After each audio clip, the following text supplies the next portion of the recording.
So, hello. Well, thank you everyone for joining us all on a Monday night. And I'll introduce myself. I'm Phil Sumption, if you don't know me, from the Organic Growers Alliance. And yeah, we've been putting this webinar on because we think it's a really important topic, and it's great to have an opportunity to sort of drill down a bit deeper into this subject. We've been talked a lot about peat-free growing media in the past, but growing peg plants, bare root transplants are a great alternative to that for some crops, and we'll start to explore that with two experienced growers.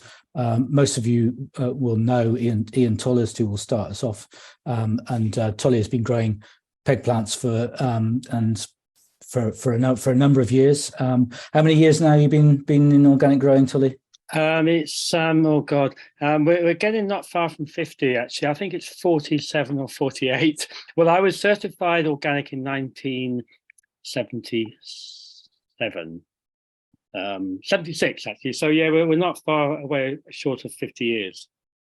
Yeah, well, that's pretty amazing. So there's a lot of experience there, and you've been doing peg plants pretty much sort of for most of that, as well as I imagine. So that's great to be able to pass that on. And Nathan Richards from how do you say it? Trudy Rule? Troydachru. Oh yeah, you can tell I'm not Welsh. We're in Wales, apparently. Yeah. So yeah, thank you for that.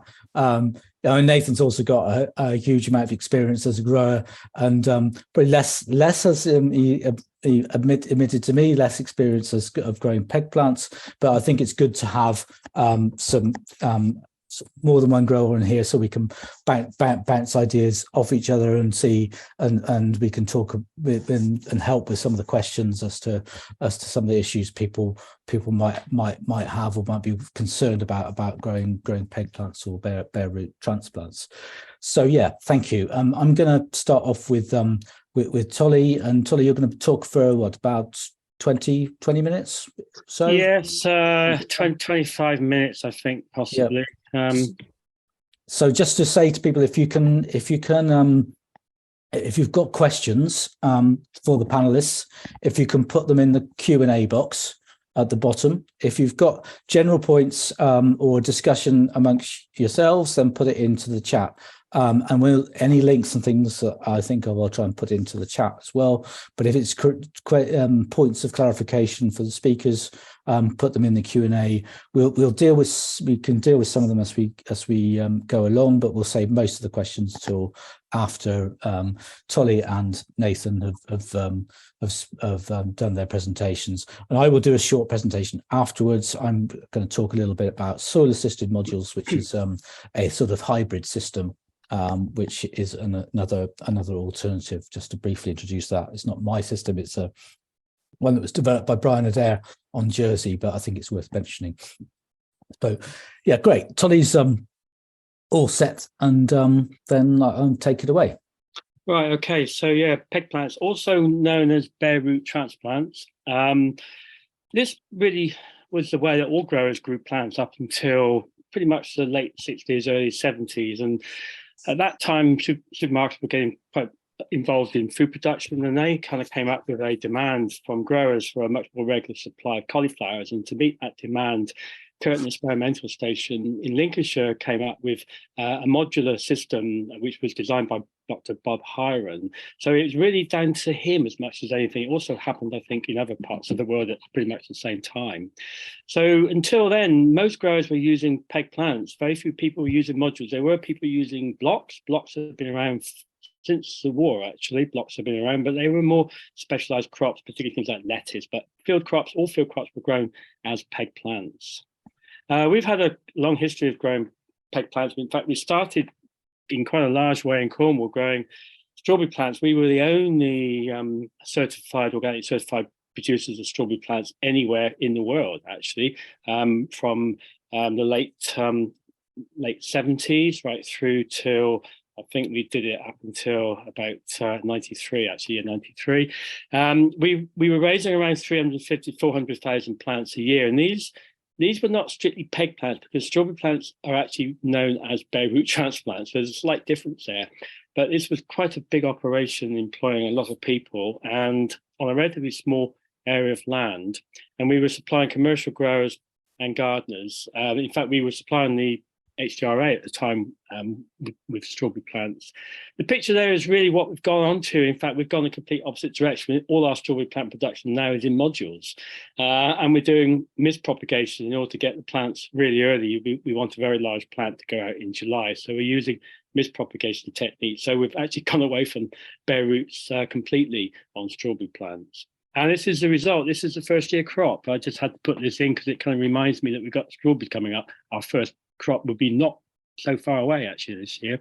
And the reason we plant early and mispropagate is to get these really large plants to get a really good healthy crop.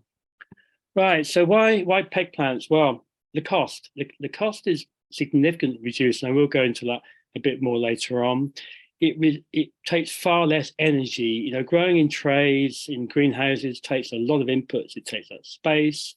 It uses a lot of plastic and trays. It's very consumptive of energy in many cases. So growing modules is an expensive operation, and this is clearly seen in when we start looking at the pricing in terms of comparing peg plants with modules. I am pretty sure, and I have no real scientific evidence, but I'm pretty sure that peg plants are more hardy and much more resistant to pests and disease, and they are certainly more resistant to transplant shock. It doesn't look like it. When you put them out, they look terrible for about a week. They really look quite sad, whereas a module carries on looking like it did when you put it there, but then it carries on looking like that for another 3 weeks and doesn't actually get growing for quite a long time. Whereas bare root transplants, peg plants will eventually get the roots down, and what you see during the first week is what's happening underground. They're getting the roots out, and the leaf often dies off almost completely, particularly if it's hot. So they're much more resistant to shock. Less space to transport. I mean, transporting modules in trays around is hugely consumptive of transport costs and space. It really is. They are generally easy to grow, peg plants. Once you've got the system sorted, there's no big mystery around it, really. And you will generally have a larger plant than the module. So in many ways, they are easier to handle in the field. The picture here is one of our seed beds taken probably around end of May, early June at Brassica. There are, of course, disadvantages. The main one really is increased seed costs. Now, we are still using modules for some of the really expensive hybrid seed. And I'm thinking things like cauliflower and Brussels sprouts, where you've got very high seed costs. We don't really want to be risking seed, certainly not outdoors. And even in tunnels, we wouldn't probably get the 90-odd% germination rate that we get when we sow into modules. So there is a higher seed cost of certain varieties. And there are some risks. The main risks are really down to management, poor management. Weeds, you have to be really careful about how you manage weeds. And weather, well, the weather's a risk no matter what you do in terms of growing. But poor management is the biggest risk. And that really means putting the crop in and then forgetting about it. You can't just leave it and hope to go back in 5 weeks' time and pull plants. You do need some management during that time. So in terms of facilities, well, you need a site. Now, any site will do, but preferably more sheltered. You may well be doing a lot of it in tunnels. We do quite a lot of our peg plants in tunnels. We do some outdoors as well, but we do quite a lot in tunnels because it does give you a better insurance really against weather. In terms of soil, you don't actually need very rich soil. In fact, you're better off having soil which is not hugely rich in nitrogen. So it doesn't really matter where about in the rotation your plants go. You certainly don't want to be adding any compost or manure or any fertilizer at all, unless your soil is really, really poor, because what you don't want soft, sappy growth. Irrigation, this is pretty important in most parts of the country. There will be some areas where irrigation perhaps is not that necessary, but even there you will get occasions when you wish you had it. Irrigation gives you more control. It allows you to get the plants ready when you want them, and it's a great aim. It's a great aid in terms of keeping certain pests away. I'm thinking in particular things like flea beetle, which can be a real problem when it's dry. You're going to need cedar or cedars, depending on what you're growing. Crop covers are pretty indispensable outdoors, particularly if you're in an area with low rainfall, high temperatures, and flea beetle problems. I mean, flea beetle has become more of a problem over more of the country over the last 10 years than it ever has been. And I think if you're growing brassicas, you really are going to have crop cover. For leeks, you don't need it, but then there is the issue of leek pests, which are becoming a bit of a problem as well in some parts of the country. Labour, you will need labour, but then you need labour for propagation in modules as well. Lackey bands, you need lackey bands to bundle them up, and you need bags or trays for transport to the field. So it's not, it's not a big list of materials, and a lot of this stuff would already be on farms. The best crops for peg plants, leeks. This is the number one, and I'm amazed that anybody even bothers to grow leeks in modules any longer, given how easy and how productive it is to do them as peg plants. You'll get a much better crop. There's no question of that at all. The main challenge, I suppose, is weeds, but I'll look at that in a bit more detail. Brassicas, they're second in the list. They're really, top performers in terms of peg plants. All the field brassica we do mostly as peg plants, with the exception of the very high expensive seeds. So all the winter cabbage, red, white, green, savoys, all those are done as peg plants. Onions, we've done quite a bit of work on onions over the last few years. There's no reason why you can't get successful crops with onions. We used to do it many years ago before sets became more available. Sets are becoming quite expensive. They're also becoming quite difficult in terms of variety choice. So we're looking again now to increase onions through peg plants. You can get a really good crop from peg plants. Celery, this might be an odd one, but if you're growing a lot of celery, then definitely it's a good one for peg plant. And celeriac as well, which we have done many years ago, and we're going back to this year. We're doing trials again this year with celeriac. And believe it or not, tomatoes, it's probably less likely you would be doing tomatoes, but there's no reason at all why tomatoes can't be grown as a peg plant. They transplant very well. You can get very high numbers. It may not work ideally because you wouldn't be sowing these even in a tunnel soil until probably sort of late March. So it would be perhaps a later crop. But if you're into large numbers, tomatoes as bare roots would work really well. Not suitable really are any of the cucurbit family. They're too soft, they're too sappy, they really don't transplant at all well. Shallots, we have done them from seed and planted out. It's not ideal because we're generally planting blocks or modules with 8 or 10 seed in a block, which gives us a clump of shallot, which is much more efficient. Obviously no root crops, all that is sown direct. Legumes, definitely not one for peg plants. Lettuce, you can do lettuce as peg plants, but it's really not worth the effort. They need a lot of watering to get established, and any salad crops. So there are some things which really are not suitable for peg plants. The plan, now this is taken from our plan for this year, and if you're going to be growing plants, you need a plan.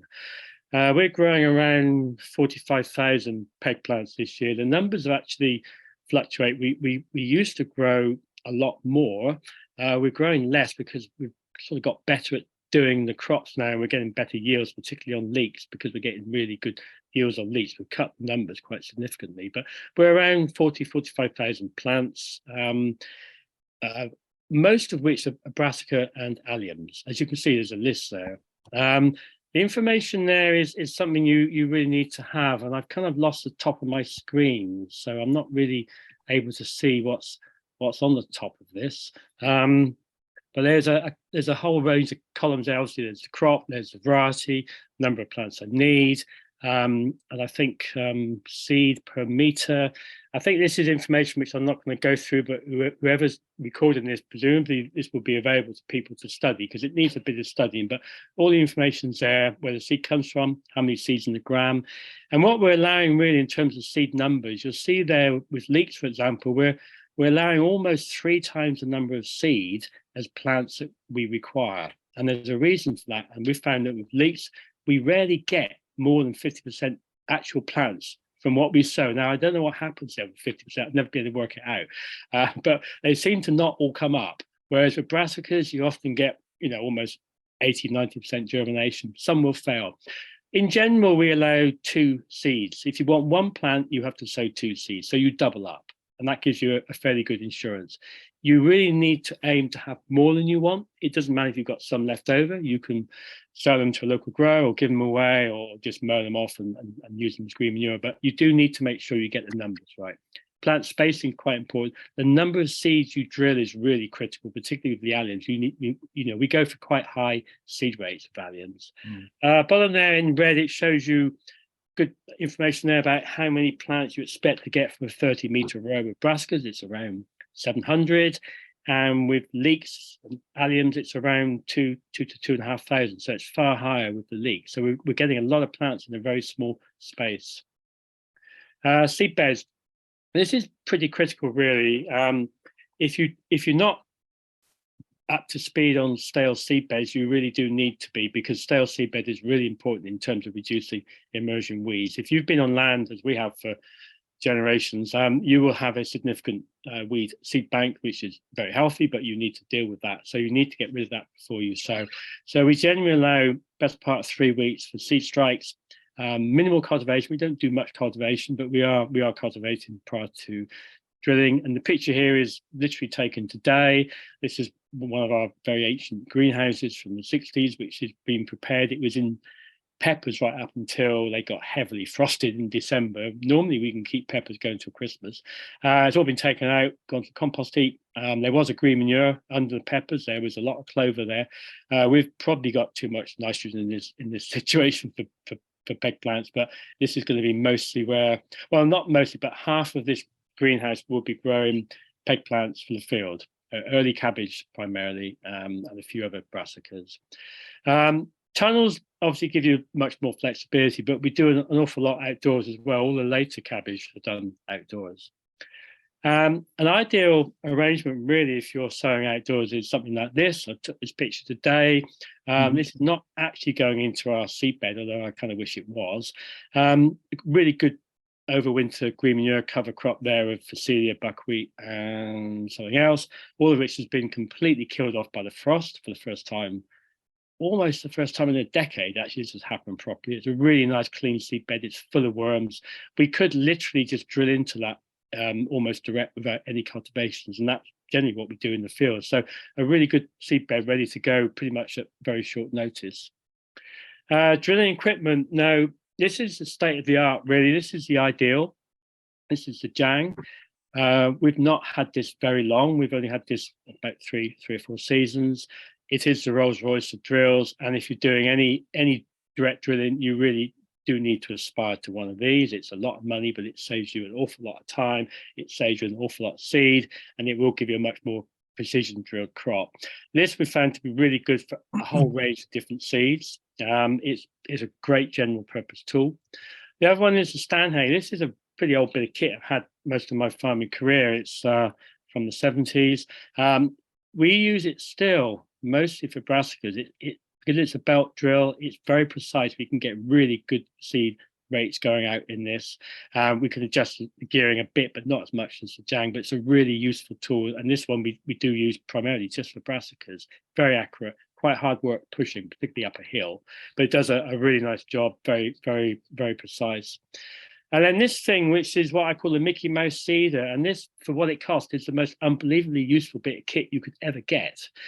We still use this for leeks. We have not managed yet to get the Jang to do a decent leek seeding because it just doesn't put enough seed in. No matter what cell you put in, it doesn't drop enough seed. I think we could modify it and make a wheel especially for it. But this little thing, which I originally bought 40 years ago for about £3, still does the job. The one on the bottom right is a more modern version, which I don't really like because it doesn't actually run in the drill. It runs beside the drill, which causes some problems. But this little seeder is fantastic. You put in exactly the amount of seed you want to put into one row. So, for example, with leeks, where we want maybe 3,000 seeds to 4,000 seeds to a row, we'll fill that up and we just go backwards and forwards until it's empty.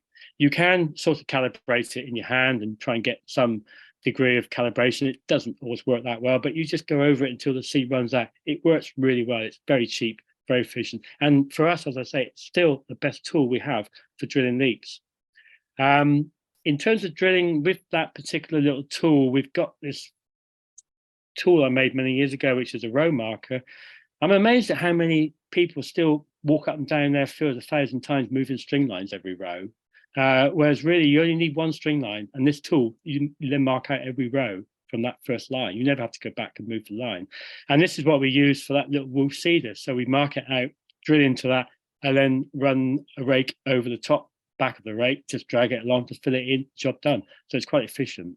On the left-hand side is part of our tool shed. There's a set of old horse harrows, there, 2 horse harrows. One's a flexible grass harrow and the other is a seed harrow, zigzag seed harrow. These are really useful for stale seed beds, for generating stale seed beds and leveling off small areas. I mean, given that you're not going to be doing acres of seed bed, most of it's going to be done by hand. And we use the wall garden primarily for our seed bed. We have done it in the field, but it works better in the wall garden because we're there more often. We've got more attention on the crop and we've got decent supply of water.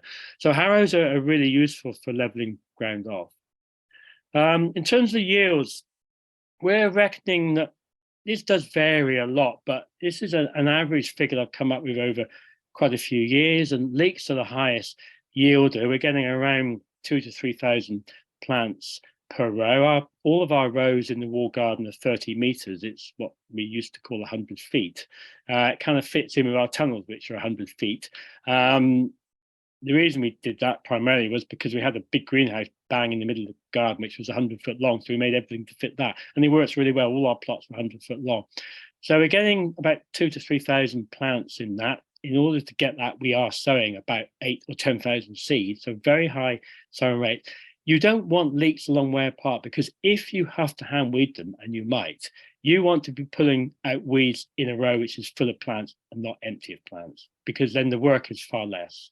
So the work per row, okay, it might take you, and it has sometimes taken an hour to hand weed a row, but during that 1 hour, you still have 3,000 plants. But if you have a really low plant population, you've got 300 plants, it's really expensive in terms of labor. So the high density is really good. You don't need much space for leeks when they're small. An acre will produce over 1 million. I don't think anybody's in that sort of scale here, but if you were, that will plant up about 15 acres. So it's 1 to 15. So it's a useful ratio to know. With brassicas, you're going from a much lower density. All of our rows, by the way, are 300 millimeters, so a foot apart, which works really well. It's just enough to get a hoe down through. It's enough to walk through them if you need to. It doesn't waste much space, and it allows enough room for the plant to grow sideways. So brassicas, we're getting around 6 to 750 per row. It can be lower if you have a poor germination, but if you're getting the right number of seeding, this is what you should be getting. If you go too high on seed rate with brassicas, you will get quite tall, drawn up plants. Not an issue with leeks because they're that shape anyway, but with brassicas, you don't want that. So you need to get the drilling plant population pretty much right for brassicas. So again, it's a 1 to 10 ratio seed bed to field. And the growing cost of peg plants, I costed this out. This is a bit out of date. It is 2 years ago, so it may have gone up a bit, but I'm reckoning, and this is allowing for all labour being paid because we are, we do employ people, and it doesn't allow any labour for me free, which tends to be. So this is all labour costs. It is mostly labour we're paying for. There's an element of seed cost in there, but it is mostly labour. There's a small amount for depreciation of crop covers, a little bit for irrigation, but it is mostly labour in terms of drilling, hoeing, and lifting. The main labour in terms of growing is actually in the lifting and weeding, depending on how good you are with your stale seed bed. Now, the picture here is not particularly clean. It's a bit messy. It's okay. The weeds, as they are here, are not really affecting the crop. The plants are looking great. They're good size. It does mean that it slows down the lifting a little bit. And when we lift, we literally just pull. There's no digging. We just pull them out. It doesn't matter if you damage the roots. They're fine. Brassicas are quite happy with that. So they're coming out with virtually no soil on the roots. They are very much a bare root transplant or peg plant. And the ideal size, it does vary a bit, depends on how you're planting, but we generally go for fairly large plants. They've got at least sort of 5 or 6 true leaves. You want a decent sized stem. It's really the thickness of the stem more than the height of the plant, which is important. And with a good sized thick stem, you've got a reserve of moisture there, which will get you through droughts.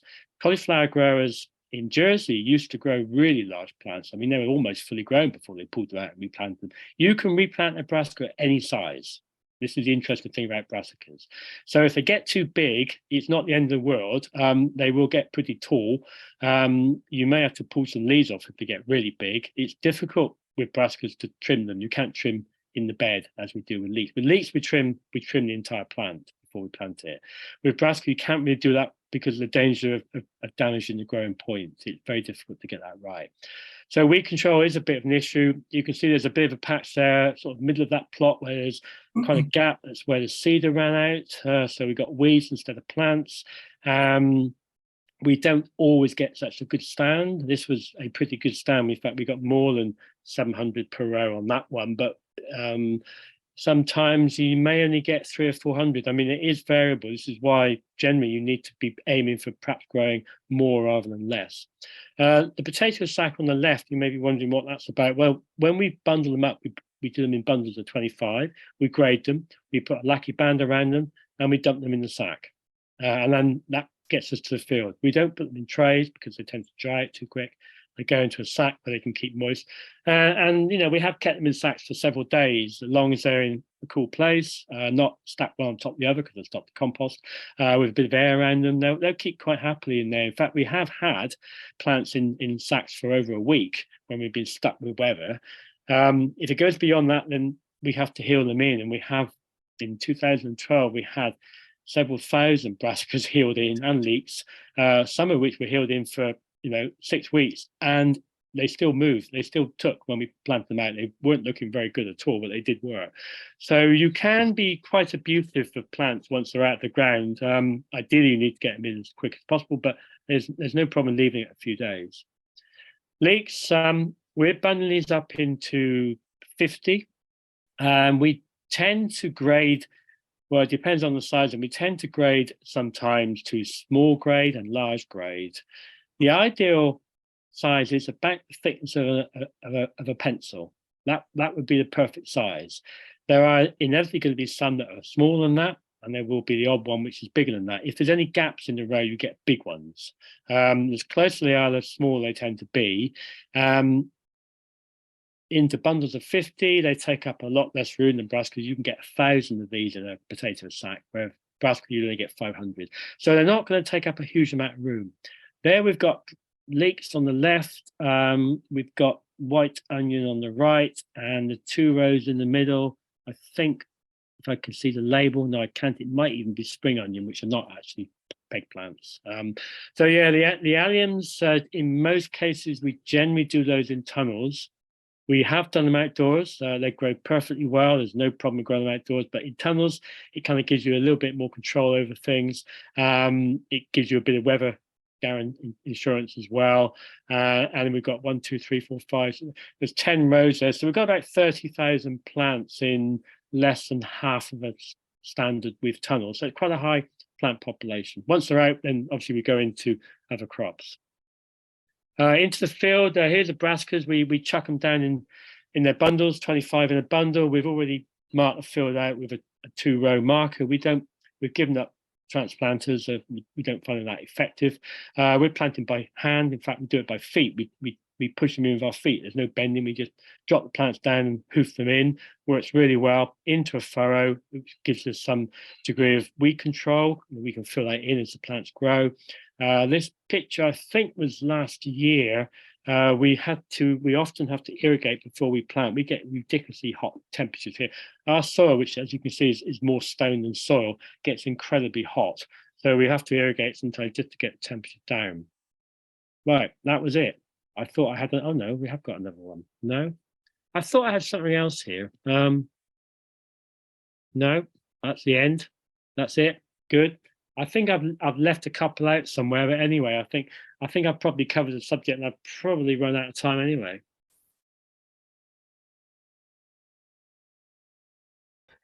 Yeah, no, that's fine, Tolly. Thank you very much for that. We've before we go to Nathan, we've got there's a couple of questions, and from Vivian Glover, and the first one is: have you tried XY2414-9 for seeding leeks. Is that a yang Yeah, setting? that's a yang. Yes, I think we did try that one, and it still wasn't enough seed. What I've actually got, I've purchased a blank roller. I'm going to drill it with multiple indentations and see if we can improve it. I haven't given up on it yet, but yes, we did try that one. It wasn't putting out enough. I mean, bearing in mind we are putting out, it's about 120 seed to a meter, possibly more. Even that wheel doesn't put that number out. We did go over it 2 or 3 times to get the right number out, and that it works for brassicas, but for some reason it didn't work with leeks because it seemed to bring a lot of the seed up to the surface and then they didn't germinate. So we still got a poor population. So we haven't given up on the jang, but that's a useful, it's a useful one to try, I think, that roller. Yeah, I mean, she says that's becoming, I think it's she, maybe he, my go-to setting for when other settings don't drop enough seeds. So the next question also from Vivian is, which you answered a bit at the start, but maybe was missed, is do you only grow open pollinated varieties? No, well, yes, as peg plants, we only use OPs because the seed is cheap and relatively easy to obtain. We haven't dared go into hybrids, although we are thinking about doing some in the tunnels this year because the cost of plant raising is getting really high because of energy costs. So we are thinking about it. I think the balance really has tipped in favour now of doing hybrids, even with maybe lower germination rates, into a seed bed and using it as a peg plant. Okay, we're getting some more questions coming through. I think I'm going to save them. I think till after Nathan and my presentations, and then we'll go to those then. So Nathan, you were ready? Yeah, I'm ready. Do I need to, you might have to guide me through. Do I need to share screen? Will that pick me up? Yeah, that should hopefully will replace you from Tolly. If Tolly can stop, you could stop your screen sharing if you like. Yeah. There we go. This was start. Do you want to continue? Continue. Oh.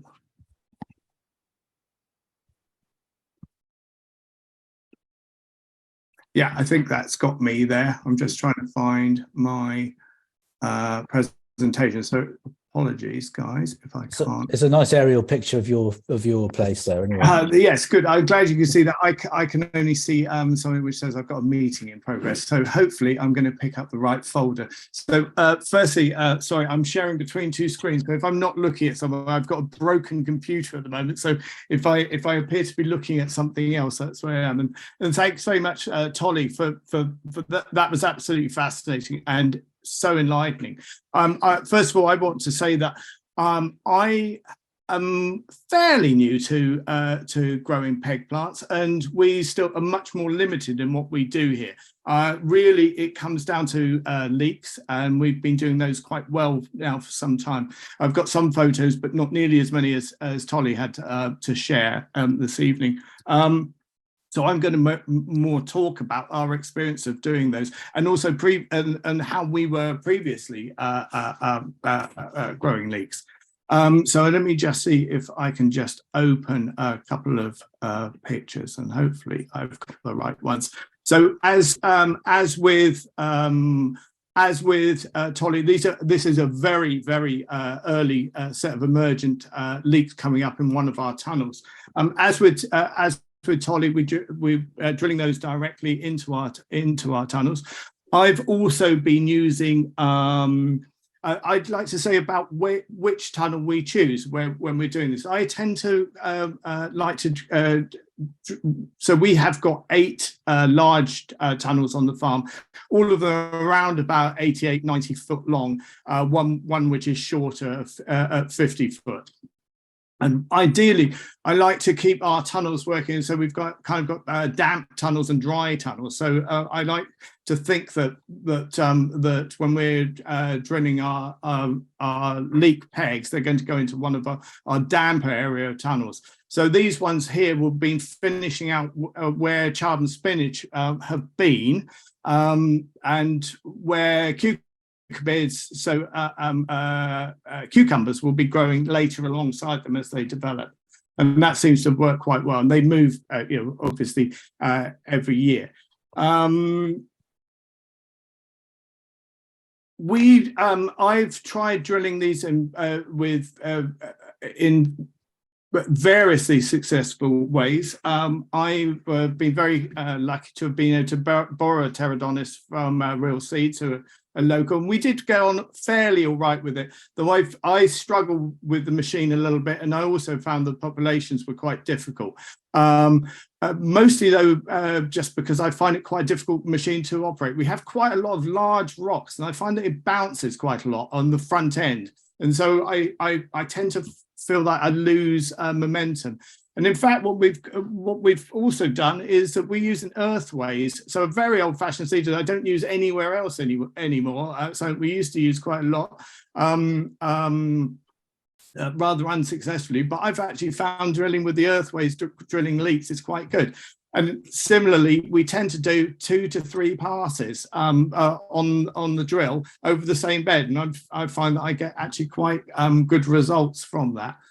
Let me just close that one. Sorry.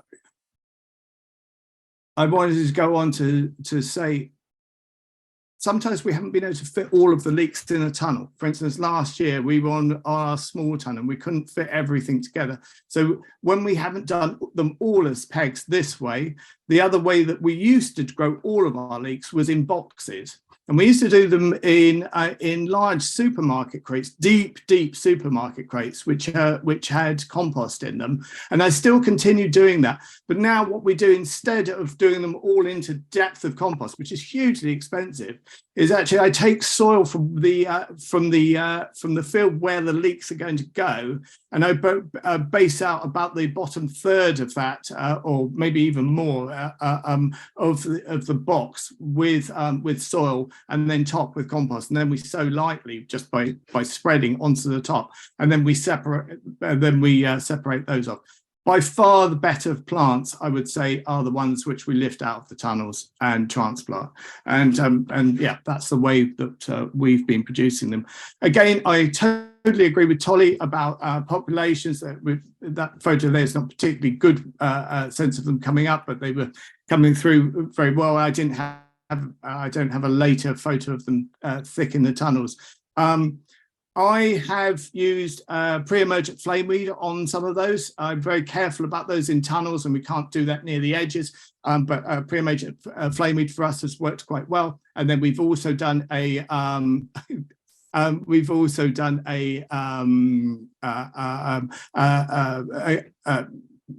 yeah, it's been hand weeded as well when we've needed to. But it's out of a fairly stale seabed. We felt fairly confident about that.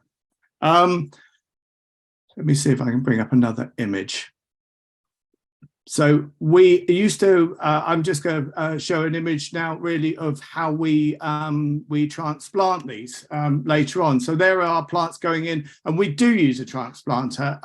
We are using a Chetti-Maglia, which works as a bare root transplanter as well as a module transplanter, and we found that this machine works relatively well for us. For those kind of plants, we obviously need a creeper gearbox. We're traveling very, very slowly, and that works quite well. That looks like it's quite wide, but what we do is we tend to do the same thing as Tolly was talking about, is that we grade our leeks beforehand. So our larger leeks go in on our outers, and then once we've run through the field, because this is actually a very quick operation to get a lot of leeks into the field. And I'd like to agree with Tolly about germination rates. I've noticed the same thing. We grow a lot more seed than we actually get to then further plant out. We then switch the machine around, and hopefully that will open. And we bring the unit into the center and put our third row in. It's all nice, it's all flat and accurate, and I find that it's very easy then for us to go through with brush weeder, with tines, or with Secatee later on, and we can do some ridging up also with the Secatee. And we find that's worked very well for us to produce some very strong leeks. As you can see, we're in West Wet Wales, very, very difficult conditions some of the time weather-wise. Again, another reason that we, obviously I'm jumping ahead right the way through the leek production there, but obviously, sorry, I'm losing my, I wish I could get rid of that. I'll stop the share. So I was struggling a little bit with this, with these screens, but I've lost my point. Yeah, sorry. One of the reasons again that it's worked really well for us growing them as pegs inside is again the weather and just being able to have a much more controlled atmosphere.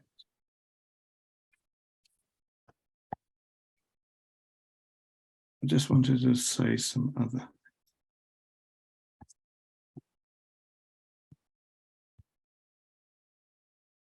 But I've sort of rather lost myself. So okay, we can always come back to you, Nathan, if you have a think about what you. If there's any, I think it'd be probably better because I don't have that much experience with growing pegs, but that's been our experience of how we've done them, and they seem to work for us, particularly in leeks. Is what I wanted to say. That's great. I'm gonna do just to get run through a few slides just very quickly. So if I share my screen, and let's see, what's that? Let's see. Oh. Can you see my screen? Because I can't see it in front. Yep, is that working? You're there. Okay. So yeah, this and I'll send a link through to the article for this, because it's an article that was written for the Organic Grower magazine back in the winter of 2012. So yeah, it's 10 years ago, and it's written by a grower in Jersey called Brian Adair, and he was a plant raiser he was a grower on Jersey, but he was also a part of a group of growers, and he was growing peg plants, or he was basically going transplants for other growers on the island. And he kind of came up with this system, which is called soil assisted modules. And let's see, just get that get the full screen. So basically it's a hybrid system. So it sort of combines some of the advantages and of both systems. So the problem, and this is particularly for leeks. So this is for growing leeks. And if anyone who's grown leeks in modules will know that you often get problems with nutrients. They're really, really difficult. You need feeding quite often, and kind of they're not so easy to grow. So the advantage, of course, of bare root transplants is that they have their roots in the soil, and they can extract nutrients from the soil, and therefore adjust to the soil as well, and any kind of sort of mycorrhizal interactions and everything else can be transferred to the to the field. So he came up with this sort of hybrid system. So basically, he sows his leeks in his normal way into his module trays, which are 294s, and he sows them in the propagation house and leaves them for two or three weeks. And once they've germinated, once they come up, then he transfers them to a polytunnel bed. So the bed is prepared sort of as a seed bed, and the nice and smooth and level, and then the module trays are laid on top onto the surface of the soil. So, and as you see, then they, once they start growing, they root down. They send the roots down into the soil below. And then you've got once they've grown, and apparently they take a lot less attention, in that they need less watering than if they would be in a normal prop house on a bench, and they grow really big strong plants. So then in order to plant transplant them out, they need to be undercut. So they're just using a spade there to kind of to separate them. Ooh, gone backwards. Separate them. So yeah, and then because there's so much root on them, they just need to be trimmed off. So just slice the roots off from the underneath the tray, and then you've got your pull them out as normal as modules, and then separate them out, and you've got some really good strong leeks for transplanting, and he reckons that by doing that he's actually gained about 4 weeks. They were 4 weeks earlier than the in terms of being ready to plant out than the ones he grew normally in module trays. So I mean the advantages of doing that compared to doing bare root transplants is mainly in terms of the weed control, because you don't have to think they might have seen 1 or 2 weeds coming up between the trays, but basically it's pretty much weed free, and you've got control over it in terms of the numbers, much better than otherwise. So that is an option for some people. It's a little bit like Nathan's system in the supermarket trays, but a bit more controlled. I mean, the disadvantage is that you are still using plastic and modules, and that degrades and so on. But I just thought it was interesting to share that system with you as an option. And I'm just going to go to one more slide, and that is a picture of Alan Schofield's system. This is probably taken about 10 years ago, at growing with nature, and he was also a plant raiser for a group of growers in a network and up in Lancashire. And so he's kind of specialised on doing a lot of plant raising, and yes, he did a lot of modules and blocks and so on as well. But he all of the brassicas and leeks he did as bare roots, and these are the got red cabbages and Savoys, most likely. It looks winter cabbages in the seed beds, and there you can see really good, clean, robust plants for planting out. So that was all I wanted to share with you. So I'm going to stop sharing and go back, and then hopefully I would encourage you all to ask questions, and then we can have to both of our panelists, and we can have some discussion. So let's have a look at the Q&A and see what we've got up there up there so far. There was one thing, Phil, which I didn't point out, and that's to do with trimming the leeks. We trim our leeks at 50% length when they're in the bundle, and also we don't dig them up, we pull them out, because that takes a lot of the root off. You don't actually want a lot of root on the leek, because it complicates and it causes bunching when you plant them, which will inhibit the growth. So the less root you have on them, the better. Actually, it sounds quite quite a strange thing to be advocating, no roots much on your plant, but they're quite happy at that. They will take off quite well. In fact, they will take off better with very little root. And do you irrigate before you pull? Yes, generally if it's very dry. Well, ideally we don't want it too wet, because that means that a lot of the roots come out with the plant. So it is a bit sort of depending on moisture conditions. But yes, we will usually water a day or two before pulling, because if they're in tunnels, they would have been watered anyway. Okay, and I've got one question as well, just before we find the rest. I don't want to hog it, but how do you have any issues with hardening off things that are coming straight out of tunnels into the field? Because normally, if you had a module tray, you'd harden it off and for a few days before planting out.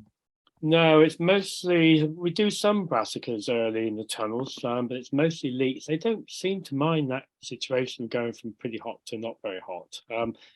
As you say, there's no opportunity to harden off. I mean, we would give maximum ventilation during the day. That time of year, the tunnels would be open pretty much all the time anyway. But no, it doesn't seem to be a problem. Okay, thank you. So yeah, so I think you've asked, is it necessary to trim roots and tops when transplanting leeks? You just answer that. Another question here: how wide were your spacing rows for brassicas? They're all at 30 centimeters, 300 millimeter, 12 inches. Enough to get a hoe down and enough to get a foot down if you walk up and down the road. Yeah. And a question: are there any brassicas that don't like being transplanted bare roots? Kohlrabi are not so happy that we have done them. They're probably better in modules. I cannot think of any other brassicas that wouldn't behave. I mean, Calabrese were done, that works fine. I think, well, things like swede and turnips, you wouldn't, because you would only direct drill those anyway. Yeah, apart from turnips and swede, I think that's probably the only ones really, and the kohlrabi, which are not that happy as bare roots. Okay, keep your questions coming, people. They're quite quick questions and answered quite quickly. But if you've got anything, oh, onions. What about trimming onions? In Jesse Frost's current video, he says not to. Yes, that's an interesting one. We've tried both. We've tried trimming the tops, and I think perhaps it might not be the right thing to do with onions. It seems to slow down their establishment. It kind of looks weird because when you plant them out and they've got a full top, they do tend to fall over and look pretty awful. Whereas if you chop them off like a leek, they don't. They kind of stand up, but I think it does set them back quite a long way, actually. So I think it's better probably not to trim onions. Okay. So what?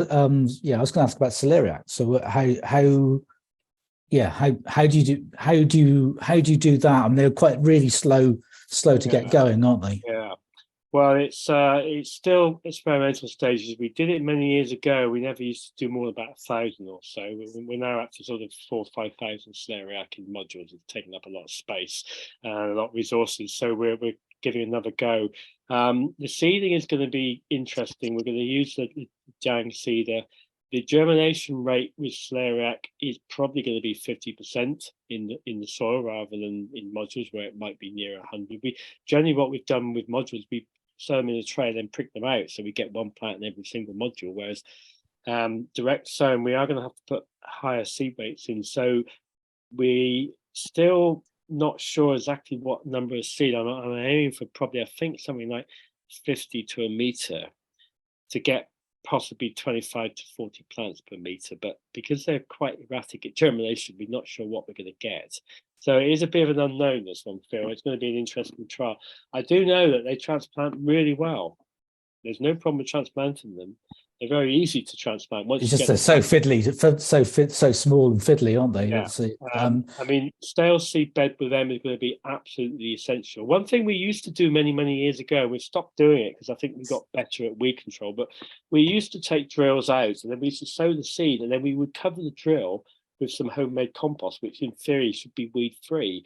So you get a little band. It might only be, a couple of inches wide at most, but you get a small narrow band of relatively sterile soil, which doesn't grow much weed, and that actually did work quite well. It's a bit of a faff, but for smaller scale areas, it certainly would be worth doing. Sterile compost, or even if you've got any way of sterilizing some soil, which is quite easy to do, sterilize with steam, you could use a small amount of sterilized soil. The thing is, you kill all the microbes and bacteria and fungi in the soil anyway. Not a great thing to do to soil, but it might be justifiable on small areas. Particularly, I am thinking we may do that with celeriac actually, because it gives us a clean start, because it's going to be slow to come up. Out of interest, Tolly, are you going to do that? Are you going to grow that celeriac that way in protected cropping in tunnels, or are you going to go outside with it? It would definitely be in tunnels. I wouldn't want to risk that one outside. Yeah. You could do these things outside. You could use some crop covers to give them some extra protection. But I think in this situation, because it's a bit of an unknown, we've got more control over it in tunnels. Well, they're quite vulnerable to cold night temperatures, aren't they, when they're young? So that could be an issue for doing that. Yeah, they don't like it too cold. So I think, in order to get, normally we are sowing celeriac in our propagation greenhouse usually, by the end of this month, sometimes early March. So we wouldn't be doing that outdoors for sure. We could be doing that in tunnels. It should be warm enough by then in tunnels, but we are going to get quite slow germination, I think, and that's going to be the issue, really. I think slow germination. Yeah, I think that would be the issue. Certainly outside as well, that you really do need quite a long growing season for celeriac, don't you? So because it bulks so late, it just need to get it going as early as you can. Well, I do recall when we did grow celeriac, they were quite a bit slower in a seed bed as a peg plant, but once they were planted out, they took off a lot quicker than modules. Module celeriac, I mean, they sit there for 2 months almost and do nothing, and you start to despair. Suddenly, by middle of August, they start to race away, and thank God we get good autumns with growing conditions, because otherwise they would be terrible. I mean, last year our celeriac were enormous; they're huge, but they're really slow to establish. They really are. They don't like modules. I think it can be an issue, especially if the module's too small. The roots wrap around at the bottom, and then they kind of get stunted, don't they? So they can't really. This is one of the main problems with modules is the spiraling of roots. This is why things tend to be slow. In Brussels sprouts, conventional growers were always complaining about Brussels sprouts lodging because they just don't stand up on their own. We've not had that problem, but we do know that when we plough the following year, we plough the stems in to get rid of them. You can see the roots; they are massively contorted, and they don't look particularly healthy. Although we do get pretty good crops from peg plants, you don't get that situation until we get a much healthier root. So a peg plant is more able to find its nutrients early on than a module. A module, because it already has its nutrients, doesn't venture beyond the module, and this is why often they're quite slow to get established. And related to, because we were talking celeriac, we've also had a question on celery, and that I guess would be the similar. The same as celeriac. We used to do celery also many years ago, and it's the same as celeriac. It's a little bit quicker sometimes to get going, but not much. Okay, and there's a question for Nathan from Jonathan Hughes. Why don't you do brassica pegs? I think that what I worry about is generally is how we can manage with such limited labour on our farm. Labour is often the thing which really kicks us. And when we're doing so many multiple crops, we're all over the place with so many different jobs on. What I worry about is taking on more weeding, and that's really what it comes down to. I don't feel that I realistically could stay on top of all of my weed control. I'm fascinated by it, and actually this has made me think much more, just being in this webinar now, about how we might look at that. But I think that's why I've been nervous about it, is just knowing that we sometimes struggle to manage all the things that we need to do on the farm, and I don't want to ranch peg plants and lose them in the weeds. I want to know that I'm taking on something where we will actually have crop. And we found we can manage that with doing our leeks whilst we're doing all of the other things that we do on the farm. But I haven't felt confident as yet that doing peg brassicas would work for us. Having said that, this is really inspiring, and I think actually maybe this is something we should at least start having a look at. And so I think I'm going to go away now with some OB cabbages and think about at least giving this a go. I don't think I'm going to jump straight in, and I will probably continue doing some modules at the same time, or I'll probably do mostly modules, but then see how we do with the pegs and see how that goes. That is really good advice. I wouldn't advise anybody to dump all their modules and go straight into peg plants this year. You need to try it out. I mean, what we have found really is the quality of your planting material really does make a huge difference on the ultimate crop you get. And with leeks, we've cut the number of plants we produce now simply because we get such good yields. We don't have to grow so many, so it's released up space on the farm. So although it does take, and leeks are quite time consumptive, because if you get a weed problem with leeks, it's a nightmare. It really is. You can spend 2 hours weeding a row and you've got 10 of them to do, and that's half a week's work gone already. But we have found it to be cost effective as opposed to raising modules, which is becoming quite expensive with energy costs involved, which it often is. So it is definitely something which I think growers really need to try at a relatively small scale first and see how they get comfortable with it. But The main problem with modules, as I've pointed out and Nathan's has identified, is usually weed control. Pests and diseases are really not a problem. We can get around all of that. It is weed control. So, learning how to manage weed conditions, stale seed beds, cultivations, flame weeding, whatever, you need to get a really good seed bed to make this work, because that's where the work will be, is in the weed control. Yeah, and I guess that's something that's often easier to do in the tunnel. You've probably got less weed burden generally in the in the tunnels than you have outside. I mean, I suppose. What about like sort of a lot of people use tarps and covers, about using tarping an area before for a seed bed before you use it. Yeah, definitely. I mean, outdoors we would tend to do that. I mean, where we're going to do a few trials, we tend to do that. It does work pretty well. Usually, get the weeds up and then take the cover off, hoe it, and put it back again. We've done that a couple of times. That works quite well. Any means of controlling weeds, I think, is quite important. It really is. Yeah. A question on the Vivian again, that didn't quite catch the argument on lettuce. When Woofing in France stayed at a farm that transplanted all the lettuce bare rooted, and she's also had good results in doing that with overwintered lettuce as well. So yeah, it is done. It's done a lot more on the continent than it is here. I mean, growers here gave up bare root lettuce, during the war. Actually, they went over to blocks mostly. So it is partly historical. We tend only to grow sort of 500 lettuce at a time. Well, we used to do about 700 every 2 weeks, so they're not large numbers.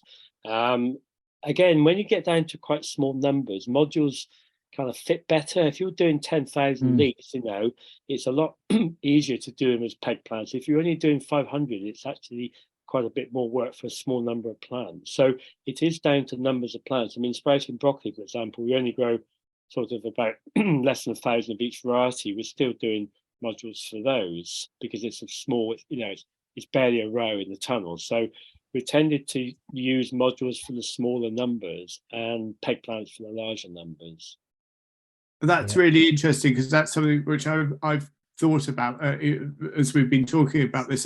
For instance, with lettuces, we do around about 250 lettuce every couple of weeks. It's so easy just to do them in modules. I find that really, really easy. And again, with purple sprouting, which is a big deal for us, it's relatively expensive seed. Again, I like to be able to sort of control it and see what's going on. And I wouldn't. That's definitely not one. If we're going to start experimenting with doing pegs on brassicas, it's not where I'd go. I think with cabbages, I feel much more confident. Yeah, definitely. I mean, cabbage seed, you can buy 50 grams for 20 quid. Hybrid seed is going to cost you 300 or 400 for that quantity. So it is a different ball game altogether. So what else we got here? Nick Hay says, could you talk about winter squash? Do you direct sow a percentage and use pots or blocks for the rest? How do you find the labour costs associated with raising the pots and blocks, and how do the plants crop yields compare between direct sown and transplanted? Right, so we're going to now have a complete growing session on squash. That's okay. I mean, it could be, couldn't it? Right. We have done direct sowing. We've tried it quite a few times.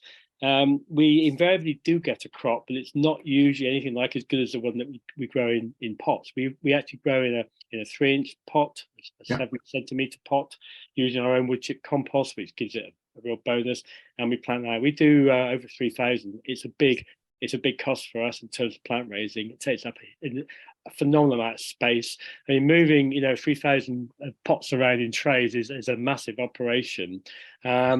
The yields we get, well, this year we got 7,500 squash from 2,000, just over 2,000 plants, and 1,500 pumpkins from just over 600 plants. Our yields are pretty good. I mean, we're up around, I think, about 50, 60 tonne a hectare. It's more than potatoes. So yeah, we are getting good yields, but that is down to a system which we have been finely tuning for more than 3 decades. But, Interestingly, we are still selling squash today at the same price we started selling it 35 years ago. Ooh. Yeah, interesting.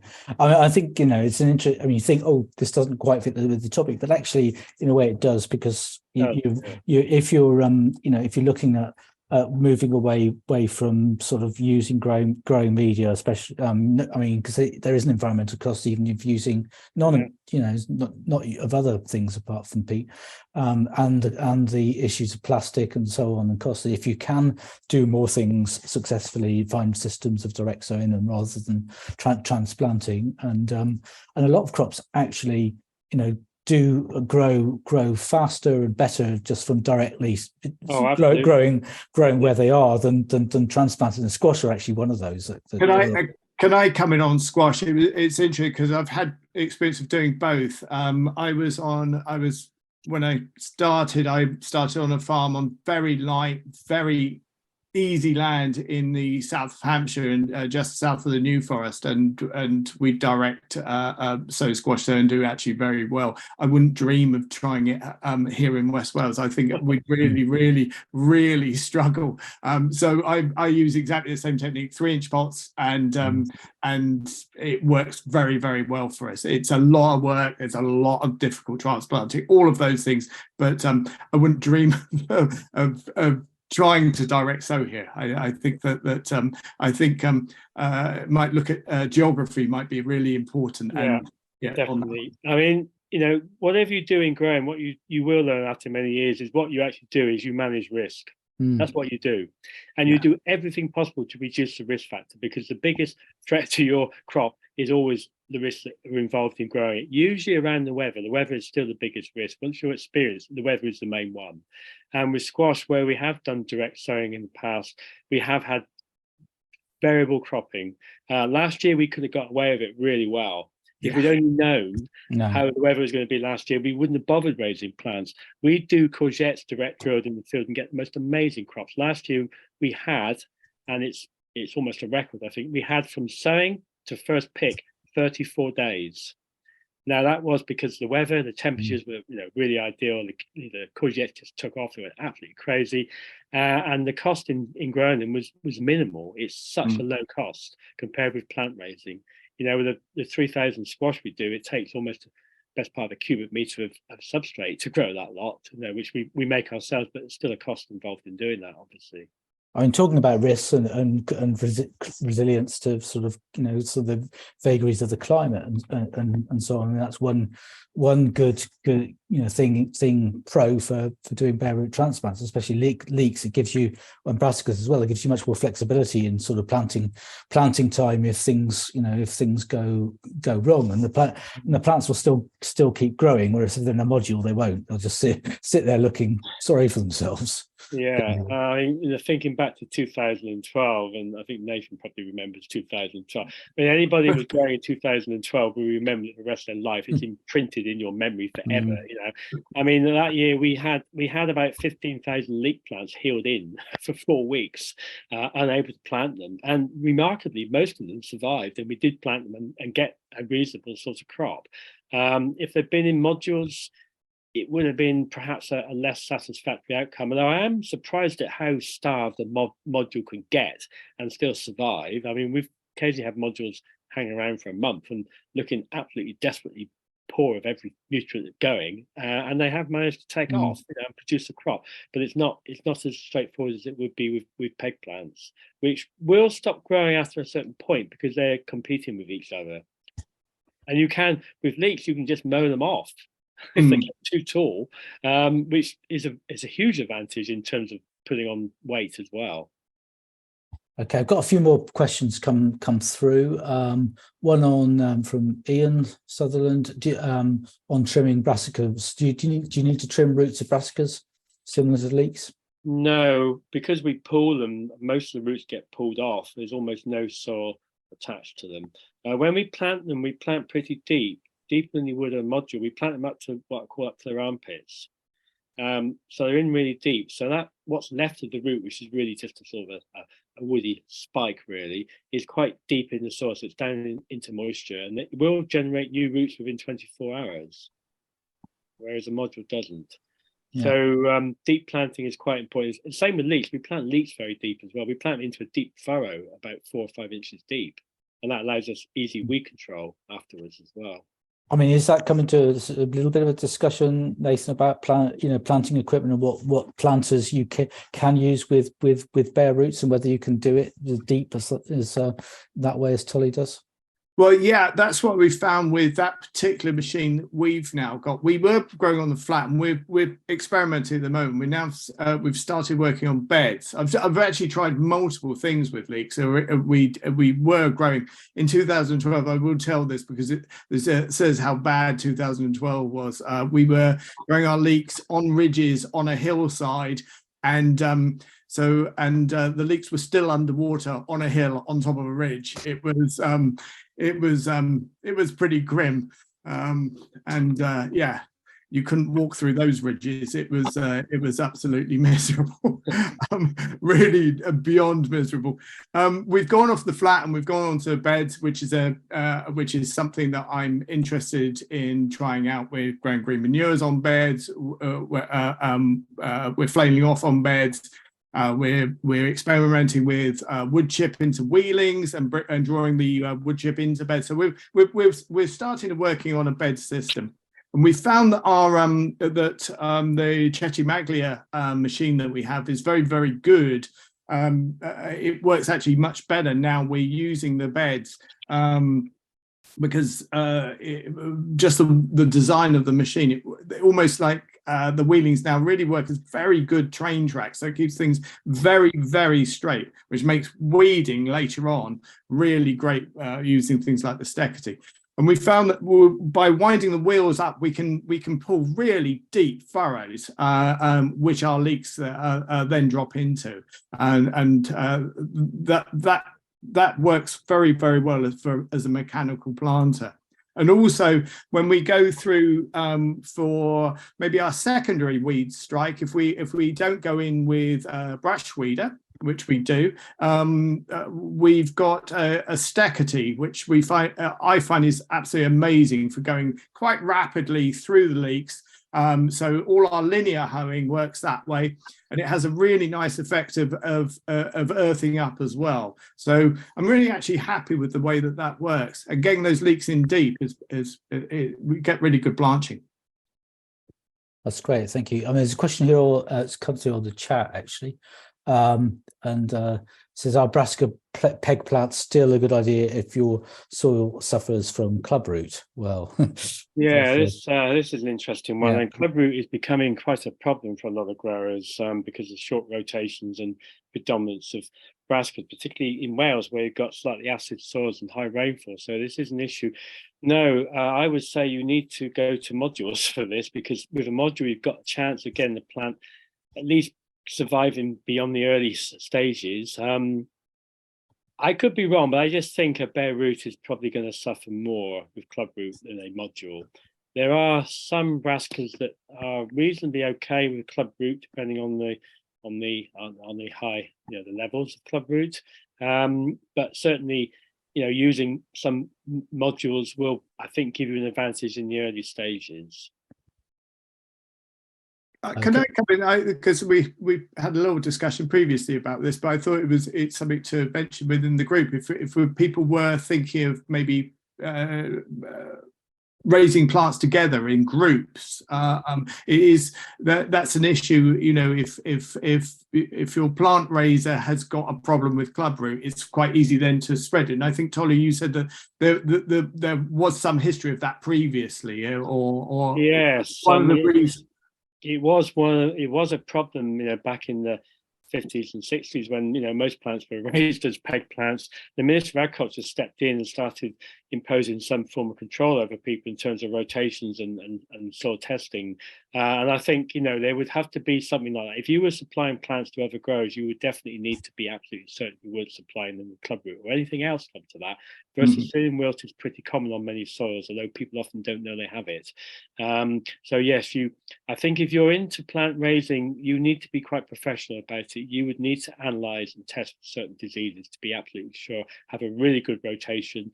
With brassicas, it's pretty foolproof. You know, you keep your pH 7 or more, you will never ever get clubroot. It's as simple as that.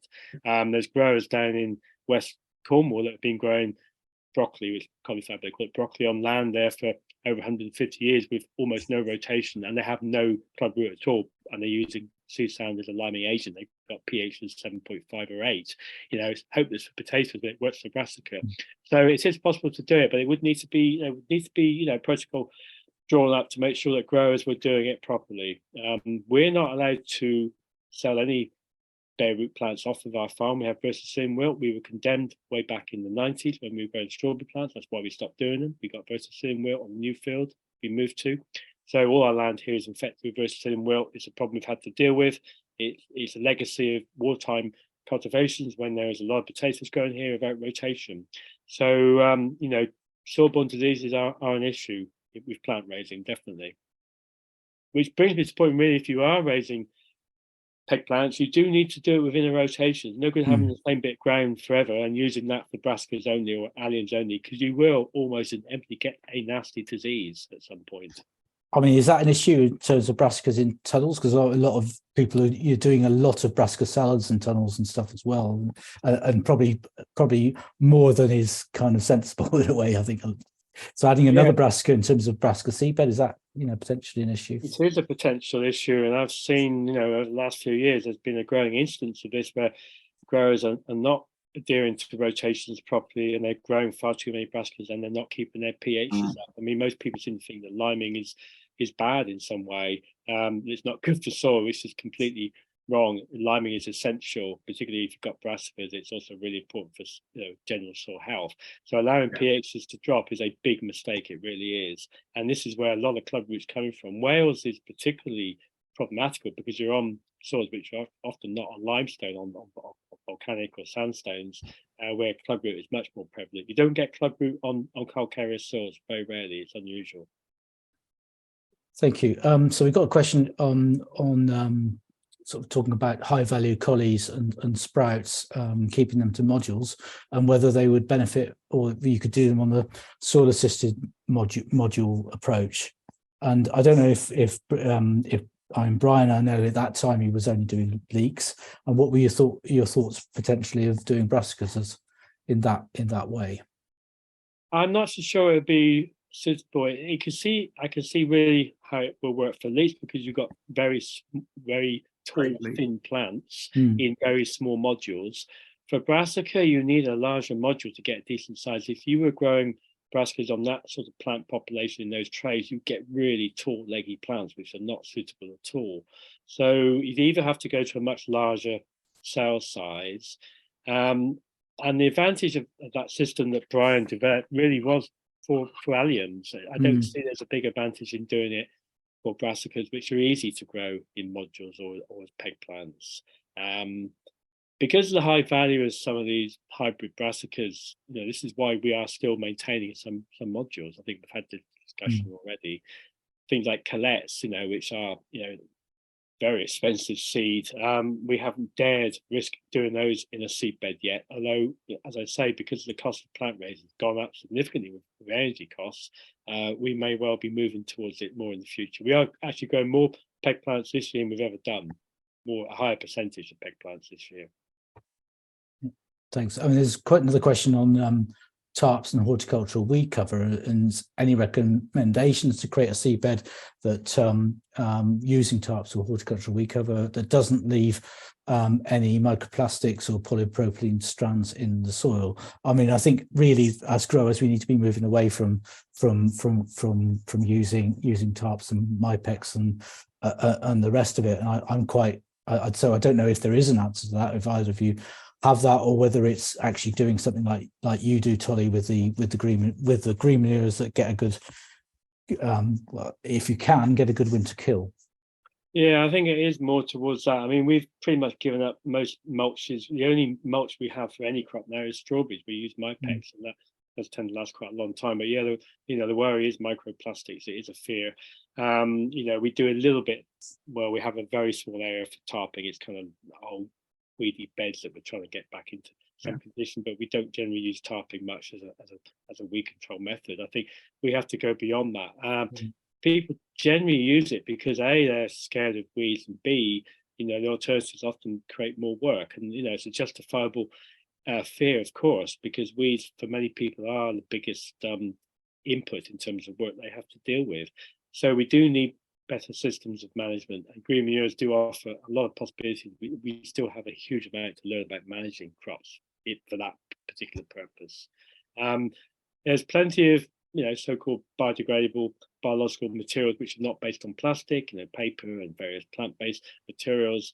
They're often very effective, but they're often very expensive. And the reason they're expensive is because they cost a lot to produce, because they use huge amounts of energy and carbon in their production. So, whichever way you turn, it becomes problematical, even in terms of its carbon issue or in terms of its potential pollution issue. And if we were to turn the clock back 100 years when we had none of these things, we had cheap labor instead. And we don't have that at the moment at all. Although it should be paid more. We all think we'd like to pay people more. So it is a difficult dilemma for growers in terms of controlling weeds without material inputs. Yep. Okay, there's a question on Sean Barr was thinking of summer leeks cularis this year. Would you have a recommended leek type for good yield? I'm not familiar with that variety. We tend to use Hannibal for summer, and then we move, Jollant for really early, and then Hannibal, which we've been growing for many years, and we haven't really found anything much better for summer use. And then we move on to the blue-green winter varieties like Husky and Bandit, which will go quite late. Most varieties available are pretty good.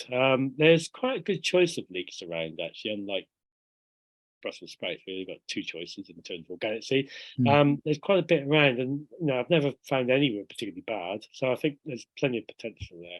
Really, it's down to getting a good sized plant before you plant them out. That's the biggest critical factor in terms of getting a good crop. I would come in and say, I actually don't grow any summer leeks at all. I really wait till autumn and through the winter.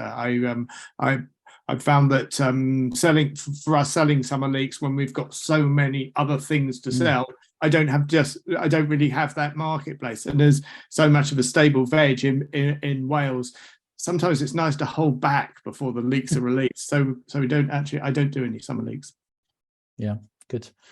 Okay, what's the next one? Ian Sutherland, do you find that there are more pest issues from the likes of insects, slugs with peg plants compared to modules? I'm thinking of brassicas mainly. And how do you deal with this, if so? No, we've not noticed any particular problems at all. I mean, the main pest problem with brassicas actually is pigeons. We have a huge pigeon population around us, and then after that it's flea beetle. Flea beetle are relatively easy to deal with. We can either crop cover or we can irrigate every day for 5 minutes. I mean, just keeping the soil damp is enough to keep flea beetle at bay. Slugs, no, we don't have an issue with slugs. We have lots of cover crops, we have lots of green manures around, we have lots of predatory beetles on the ground. I mean, ground beetles are the answer to slug problems. Even in tunnels, we can grow lettuce with not a single hole in it. Because of the high population of ground beetles that keep the slugs at bay. So the issue around slugs, so everybody wants an easy, quick answer. There is no easy, quick answer. It's really building up a biological system which is in balance as far as possible. And beetles are very much a part of that balance. They really are important in terms of controlling slug populations. I mean, we inherited a horrendous slug problem here at Hardwick to the point where we actually got ducks in for a couple of years to deal with it, and they did sort it out. But ground cover is really important. Green manures around the place all the time are really critical to keep populations of beetles up. Yeah, that's good. I mean, with your brassica pegs, so you do some outside as well, or they? Just thinking of, do you keep them covered?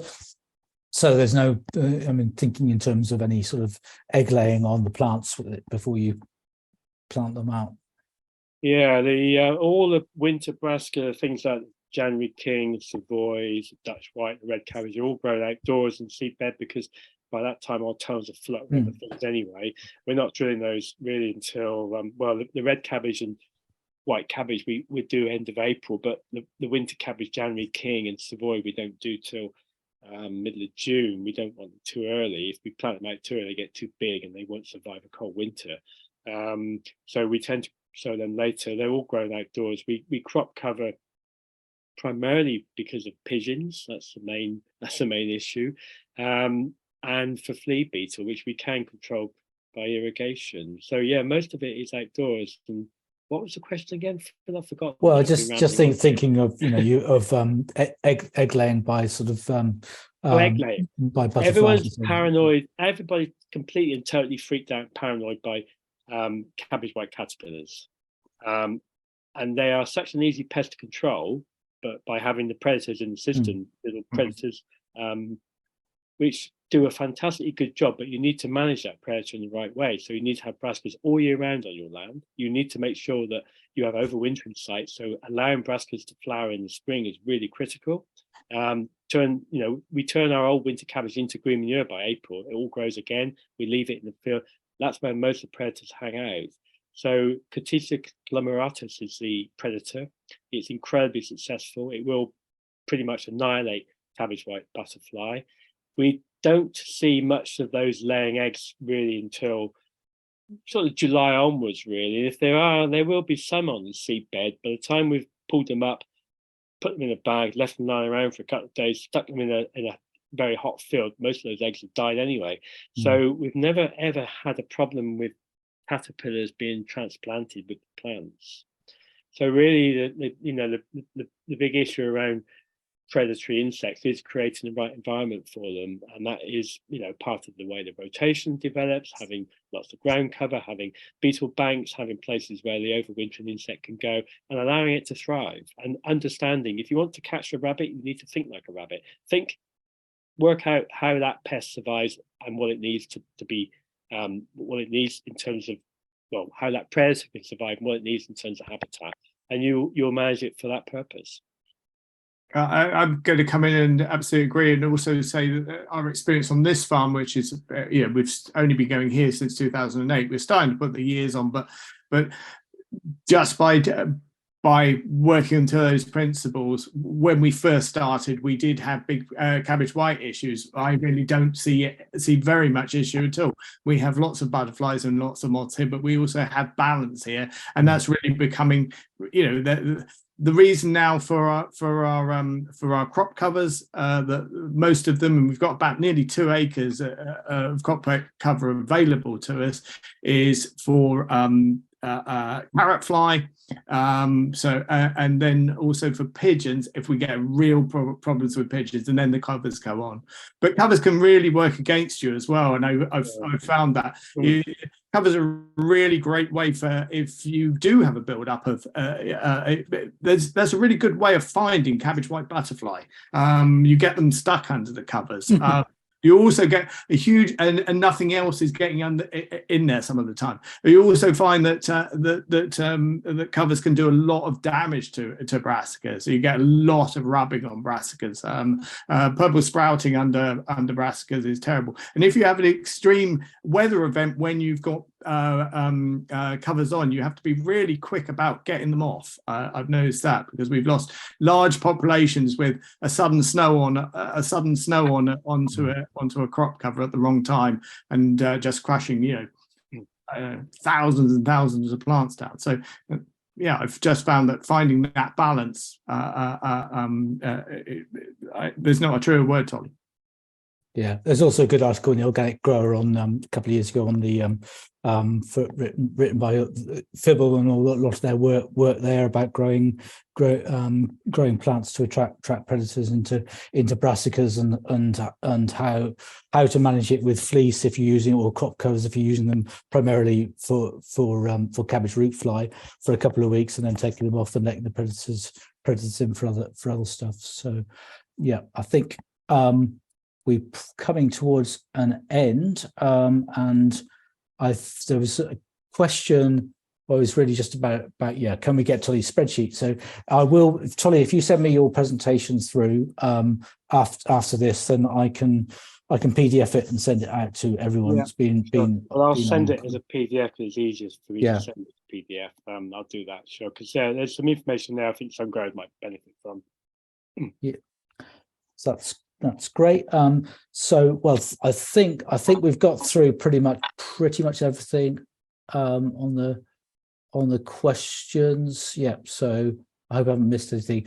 So thank you for everyone for attending, but thank you especially to Tolly and Nathan for sharing your knowledge and your wisdom, your thoughts tonight. And I think it's been a really productive and interesting webinar, which will be available. We'll put it. I will send also to put the recording up and onto the OGA YouTube channel hopefully tomorrow, and I'll send out the links to that and to Tolly's presentation. And if you didn't get it on the chat, to the article on the soil assisted modules from Brian as well, so that everyone's got that.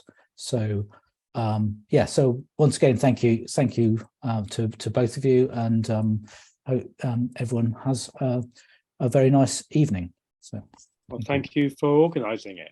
And thank you, Phil. It was lovely to see you there. Yeah, and most enjoyable event as ever. thank you. Yeah, you're welcome. Yeah. Bye. So